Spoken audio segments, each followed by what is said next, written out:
আমার কবরটা অন্ধকার থাকবে, আমাকে আলোকিত করতে হবে। কেউ প্রতিযোগিতা করে না আমাকে জাহান্নাম থেকে বাঁচতে হবে, জান্নাতে যেতে হবে।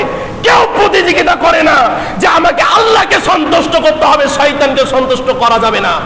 সবাই প্রতিযোগিতাতে মেতে গেছে, সবাই প্রতিযোগিতাতে মেতে গেছে কিভাবে টাকা পয়সা করা যায়, কিভাবে দুর্নীতি করা যায়, কিভাবে টাকা পয়সা করা যায়, বাড়ি গাড়ি করা যায়।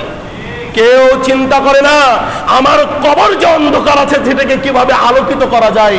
কেউ চিন্তা করে না আমার রাস্তাটা জাহান্নামের দিকে আছে, কিভাবে জান্নাতের দিকে করতে হবে। কেউ চিন্তা করে না মালাকুল মাউত একদিন আসবে, মালাকুল মাউতের সামনে কিভাবে আমাকে প্রস্তুতি নিতে হবে। কেউ চিন্তা করে না। এই সামান্য অল্প জীবনটাকে নিয়ে কেন এত বাহাদুরি করছেন ভাই? কেন এত বাহাদুরি করছেন? কদিন বাঁচবেন? কয়দিন বাঁচবেন আপনি? বয়স তো শেষ ভাই।